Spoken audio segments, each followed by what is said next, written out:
شیطان بہت شیطانی قوتیں رکھتا ہے، لیکن اللہ کے خاص بندے شیطان سے قوی ہیں، طاقتور ہیں۔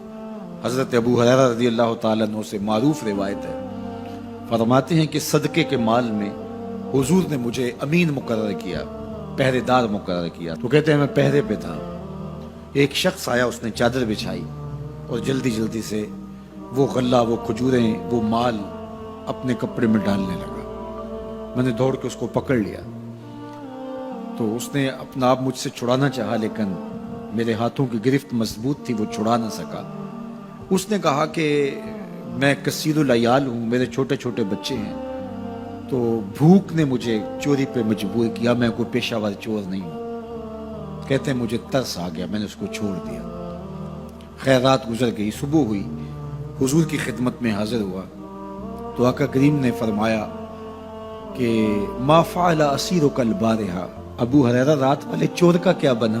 عرض کی حضور وہ بڑا مجبور شخص تھا کوئی، اور اس نے کہا کہ میں پیشہ ور چور تھوڑا ہوں، بچوں کی بھوک نے مجھے یہاں تک پہنچا دیا۔ تو حضور علیہ السلام نے فرمایا جھوٹا شخص ہے، اور سنو آج پھر آئے گا۔ کہتے اگلے دن تو میں طاق میں رہا، تو خیر وہ آیا اور اس نے چادر بچھائی اور غلہ اس چادر میں ڈالنے لگا۔ میں نے جا کے پکڑ لیا، تو اس نے کہا مجھے چھوڑ دے۔ میں نے کہا میں تو نہیں چھوڑوں گا۔ اس نے کہا کہ مجھے چھوڑ دے، منت سماجت کی اور بہت ترلے کیے۔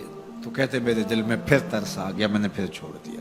میں پھر حضور کی خدمت میں آیا تو حضور نے فرمایا ما فعل اسیرک البارحہ، رات والے چور کا کیا بنا؟ میں نے کہا حضور وہ آیا اور اس نے کہا میں کثیر العیال ہوں، مجھے پھر ترس آ گیا، میں نے چھوڑ دیا۔ پر میں جھوٹا آدمی ہے، اور سنو آج پھر آئے گا۔ اللہ اکبر! جو ہو چکا وہ بھی حضور جانتے ہیں، جو ہونے والا ہے وہ بھی میرے حضور جانتے ہیں۔ یہ اللہ نے اپنے محبوب کو شان دی ہے۔ تو کہا آج پھر آئے گا۔ کہتے ہیں میں طاق میں تھا کہ وہ آیا، اس نے چادر بچھائی اور غلہ ڈالنا شروع کر دیا۔ تو کہتے ہیں کہ میں پھر پکڑ لیا۔ میں نے کہا آج تو نہیں چھوڑوں گا، آج تو جو حضور کے پاس لے کے جاؤں گا۔ تو جب اس نے ترلے کیے، منتیں کی، میں نے کہا نہیں نہیں آج تو کوئی بات نہیں چلے گی۔ ایک دن ہو گیا، 2 دن ہو گیا، اب تیسرا دن ہے۔ اس نے کہا ابو ہریرہ میں تمہیں ایک بات بتاتا ہوں، اگر تمہیں اچھی لگے تو مجھے چھوڑ دو گے؟ کہا بتاؤ۔ کہا کہ جب رات سونے لگو تو آیت الکرسی پڑھ لیا کرو، فجر تک تمہارے پاس شیطان نہیں آئے گا۔ کہتے ہیں بات بڑی اچھی تھی، میں نے اسے چھوڑ دیا۔ حضور کی خدمت میں پہنچا تو پھر فرمایا وہ رات والے چور کا کیا بنا؟ میں نے کہا حضور اس نے مجھے یہ وظیفہ بتایا۔ حضور نے فرمایا بندہ تو جھوٹا ہی تھا لیکن بات سچی بتا گیا۔ اور پھر فرمانے لگے ابو ہریرہ جانتے ہو وہ 3 دن جو آتا رہا وہ کون تھا؟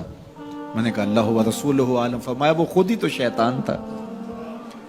3 دن جو آتا رہا وہ خود ہی تو شیطان تھا۔ اب شیطان بڑا تگڑا ہے، لیکن ابو ہریرہ پکڑے تو چھڑا نہیں سکتا۔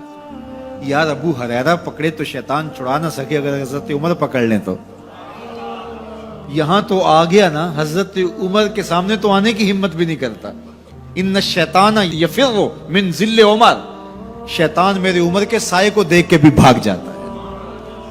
تو شیطان بڑا طاقتور ہے، بڑا قوی صحیح، لیکن اللہ کے مخلص بندوں کے مقابلے میں وہ بہت کمزور ہے۔ اس لیے اس راستے پہ اگر چلنا ہو تو کسی طاقتور کے ساتھ چلیں تاکہ یہ کمزور سمجھ کے حملہ آور نہ ہو جائے۔ تو ہم نماز کے اندر جب کھڑے ہوتے ہیں تو اس وقت اللہ سے سیدھی راہ جو مانگ رہے ہوتے ہیں، تو یہ نہیں مانگ رہے ہوتے کہ سیدھی راہ دکھائی دے۔ ہم دیکھ چکے ہیں حضور کے صدقے سے، تبھی تو کلمہ پڑھا ہے۔ سیدھی راہ دیکھ چکے ہیں تبھی تو وضو کیا ہے۔ سیدھی راہ دیکھ چکے ہیں تبھی تو کانوں تک ہاتھ لگا کے ہاتھ باندھے اس کی حضور کھڑے ہیں اور رخ قبلہ کی جانب کیا ہے۔ دیکھ چکے ہیں، لیکن آج نماز کے اندر ہم یہ کہہ رہے ہیں اہدنا الصراط المستقیم، مالک راہ دیکھ تو چکے ہیں لیکن پہنچنا بڑا مشکل ہے۔ راستے میں شیطان بھی کھڑا ہے، نفس بھی کھڑا ہے، کہیں راستہ خراب نہ ہو جائے، ساری زندگی کی کمائی کہیں لٹ نہ جائے۔ اس لیے اللہ سے مانگا کہ مالک ہم کمزور ہیں، ہمیں کوئی مان نہیں ہے کہ ہمیں راستہ دیکھ لیا تو منزل پہ پہنچ جائیں گے۔ قدم قدم پہ شیطان ہے، نفس موجود ہے، مالک تو دستے کرم بڑھا اور ہمیں منزل تک پہنچا دے۔ اور جب وہ کرم کرے گا تو پھر پہنچتے ہوئے دیر نہیں لگے گی۔